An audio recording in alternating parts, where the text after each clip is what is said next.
Welcome to episode number one. And I think, a very good place to start would be the beginning. So, hi, my name is Subira Jones, sometimes known as the Corporate Hippie.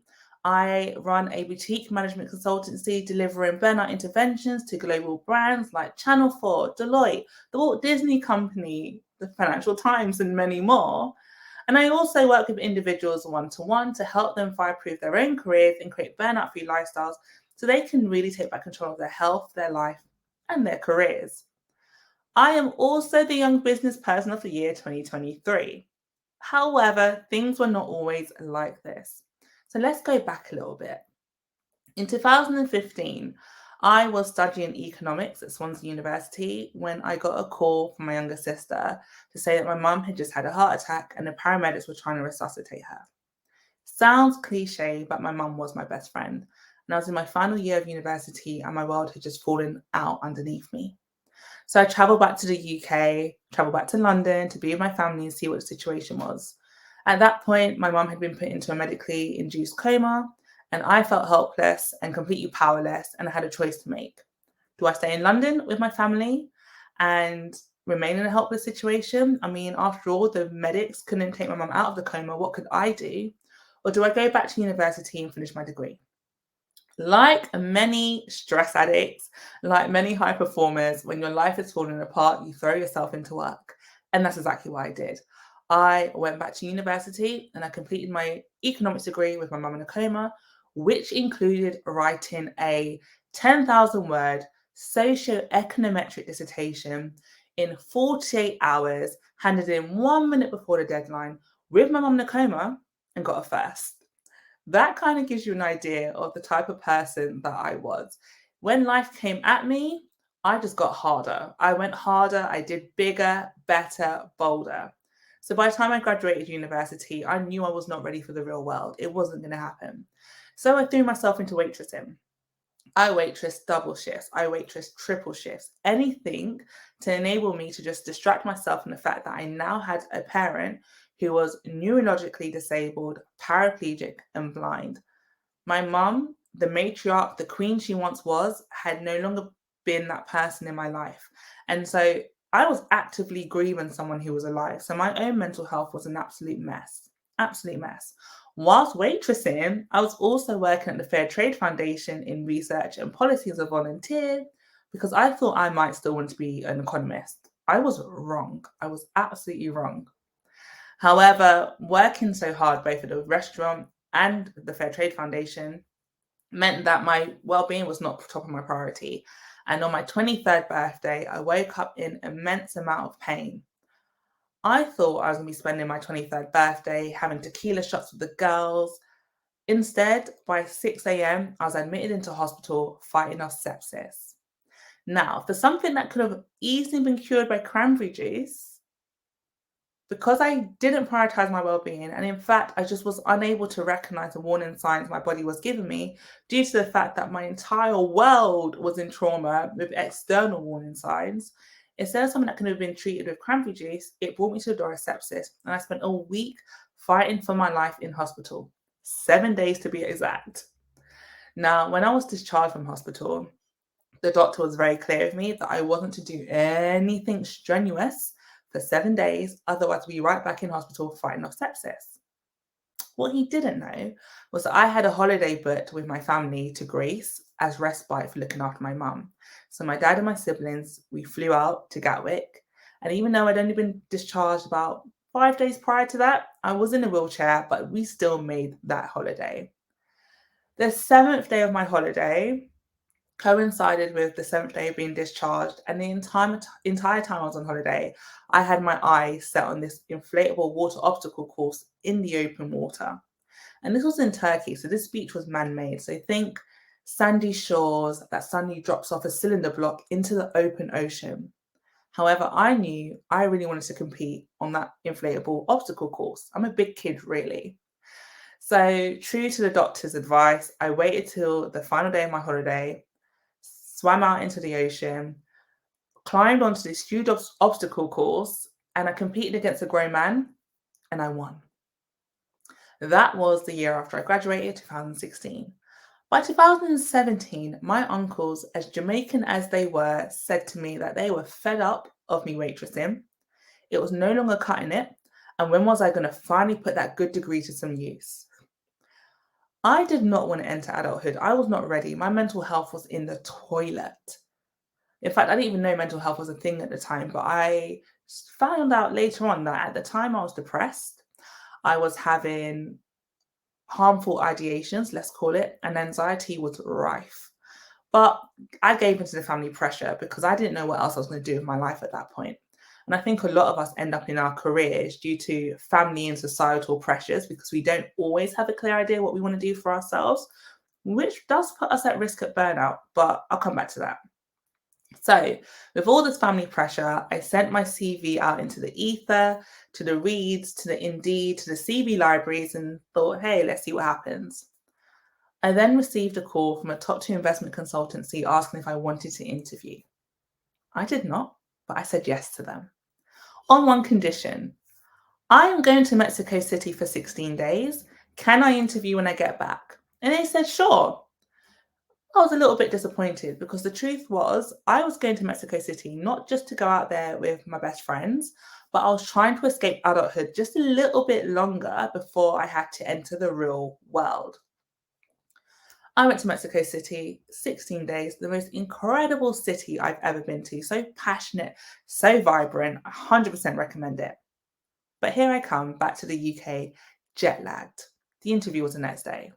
So I turn up at the interview, completely jet lagged, do the interview, answer the questions, including a surprise mental maths question that they did not warn me about prior, got the answer right within one decimal place, and was offered the job. Yay. Here I was, about to be 24 years old with an adult job. Looks like I was about to join the real world. I begrudgingly accepted their offer and thought, okay, I guess it begins now. However, the day after my 24th birthday, 2 weeks before I was due to start my new job, my mum suddenly but peacefully passed away. I was yet again faced with a new option to make. Do I run away from adulthood a bit longer? After all, my mum's just passed away. I guess I do have an excuse.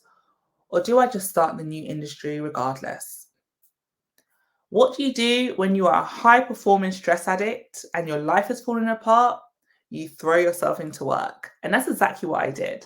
So I called my soon to be employers and I said, hi, I'm happy to start in 2 weeks' time as agreed, but do you mind if I take off this particular day? And they said, sure. Is everything okay? And I said, yeah, I just want to go to my mum's funeral. And they said, Subira, do not be silly, take compassionate leave. And I said to them, don't be silly. I can't take compassionate leave. I haven't even started my career yet. So we came to a compromise. The compromise being that I delayed my start date till 4 days after my mum's funeral. So I buried my mum on a Thursday and I started my first job in the investment world the following Monday. I would not recommend it, but the stress addict that I was, who was trying to stay afloat and stay in control of some part of her life, threw herself into work. The good news now was my income from waitressing had definitely increased becoming an investment analyst, which meant I now had the means to create this perfect work-life balance. This meant I was now at the gym 6 times a week, sometimes twice a day, because I actually had the time to do that, which I didn't as a waitress. It meant that I could spend myself into oblivion because I thought retail therapy was easier than actual therapy. And it was. It just wasn't as effective and definitely was a lot more expensive. So I maxed out my credit card. I also was predominantly plant-based. It was 2017. It was all the rage to be plant-based. And in all honesty, I had been experiencing such severe anxiety that it completely destroyed my digestive system. So the anxiety was so rife that I could no longer process animal products in general. And because I didn't want to tell people how much I was suffering with anxiety, I just let them believe that when I said no thank you to meat and animal products in general, it was because I was being plant-based. Everyone assumed I was vegan. And you know what? That was so much easier than trying to explain to people that I was crippled with anxiety. During that time, I also, as I said, started going on all-inclusive holidays. I was on a sunny tropical resort at least once a quarter. When the reporting season was over, I was on holiday and I had the most incredible times with the most incredible people. However, 9 months after creating that perfect work-life balance, I was sat in front of a neurologist in London. I had just been spending the last 18 months with debilitating multiple sclerosis symptoms from immobility to sporadic blindness. And instead of saying, maybe being unable to walk and experiencing blindness is a cause for concern, instead I decided that I was actually just going to leave one job and go to another, because the saying is the grass is always greener. That's what I thought would be a solution to my body crying out for help. A new job, but a new job where I was being paid a lot more for doing a lot less complex work. And the reason why I'm sharing this with you all is because so many of us do this. We leave our jobs, going from one company to another company, hoping it'll be the solve all. We hope that having a bigger and better pay package will be the solution we need in order to take back control of our life. And it's just simply not the truth. I went from an investment consultancy to an asset management and being diagnosed with multiple sclerosis during my probation period at the asset management. That was the wake-up call I needed, because the truth is a lot of us are really good at coping with stress. If you are a high performer with huge ambitions, likelihood is you're also someone who's very resilient. And we often hear resilience being touted as a solution to preventing burnout. It's not. The more resilient you are, the more susceptible to burnout you actually are. And that's because resilience is like the story of the frog in tepid water. Resilient people, like the frog, are so good at adjusting and acclimatizing to harmful situations around them that they fail to recognize when it's become fatal. So in the story, the frog keeps adjusting and acclimatizing to the rising temperature of the water and ultimately gets boiled alive. For us as high performers, high achievers, resilient people, we are so good at adjusting and acclimatizing to stressful situations, high pressure situations, that instead of being boiled alive like the frog, we end up burning out. And that's what happened to me. And at the point of being diagnosed with multiple sclerosis, I had to confront the truth that I'd been living in a 4-year-long burnout cycle that started when I completed my economics degree with my mum in a coma. However, because I was so resilient and so high achieving, I failed to realize that actually my body had been screaming for help for ages. When I almost died from sepsis, that was my body's way of screaming for help. When I started experiencing debilitating, disabling symptoms from MS, that was my body saying, hey, we've had enough, sit down. And if you don't sit down, we're going to sit you down. And that's when I had to make a change. So there was one problem. I had maxed out my credit card. I could not afford to leave my job because with an income, the monthly repayments were definitely affordable. Without an income, those monthly repayments would have bankrupted me. So December 2018, whilst on a sunny all-inclusive resort with a glass of champagne in my hand, I made a promise to myself that as of January 1st, we are going to be eliminating all debts so that I can afford to take the time away from work I needed to recover my health, my life, and then subsequently my career. And that's what I did. So from January to May 2019, I paid off £7,500 out of the £8,500 debt I had so I could afford to resign from my job. During my career break, I became obsessed with burnout because the truth is, burnout had become obsessed with me and I needed to change that power dynamic.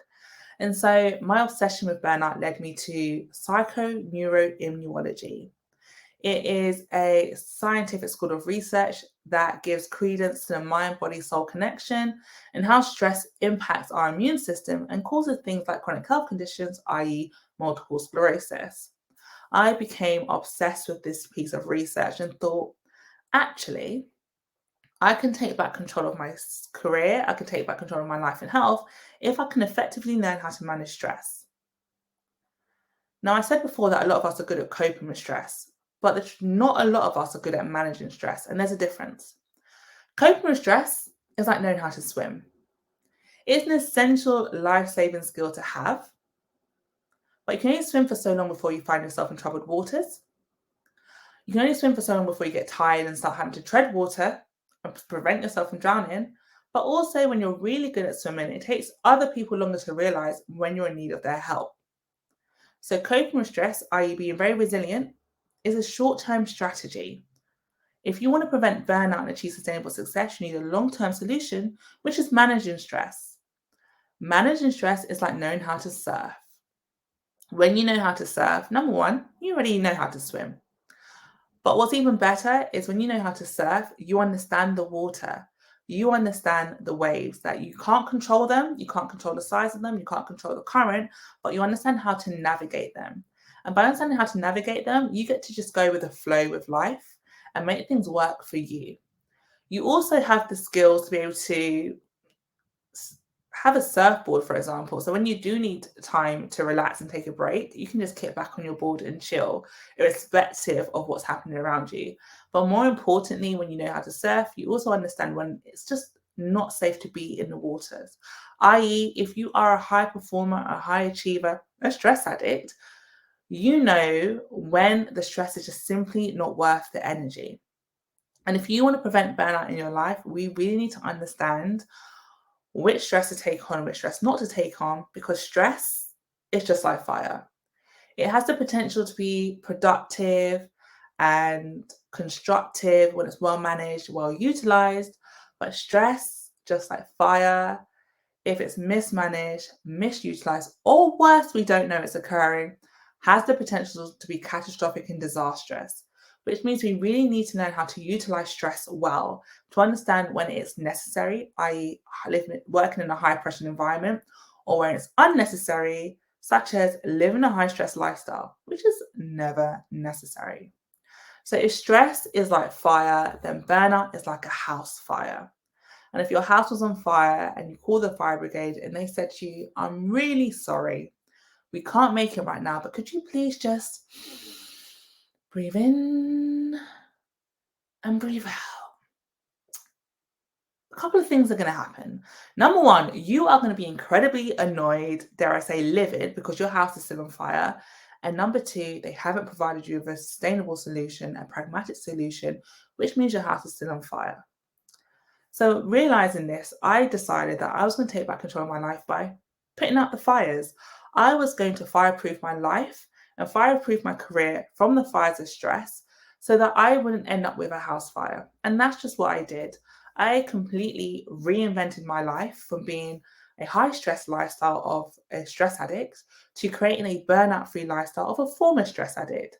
And I say former stress addict because I still like the thrill, the buzz, the adrenaline rush that comes with working in a high pressure environment and meeting tight deadlines. Remember the dissertation I did earlier in my career? But I also now know when actually the stress is just not worth the energy to put into it. I can now identify the stress that are unnecessary, that are not productive and not constructive to the goals that I want. So when it comes to preventing burnout, you really cannot meditate your way out of it. You cannot escape and go on holidays to try and get rid of it. You really have to simply put out the fires and create a burnout-free lifestyle, a lifestyle that's stress mitigating, fulfilling, and fun, whilst fireproofing your career, creating a career that you absolutely love, that's aligned with your personal values, your core values, your personal purpose, so that it propels you into work as opposed to drags you there kicking and screaming. This is what I did in my life. And so I went from being anxious, depressed, disabled with MS, ex-investment analyst, to becoming the Young Business Person of the Year, working with global brands to help them fireproof their people, performance, and profit from burnout, and working with high performers, high achievers like yourself to create careers you love without the burnout.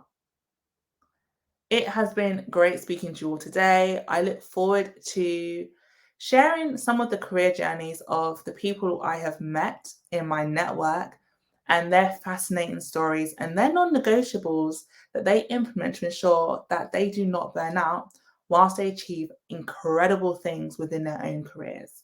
I look forward to seeing you on the next episode.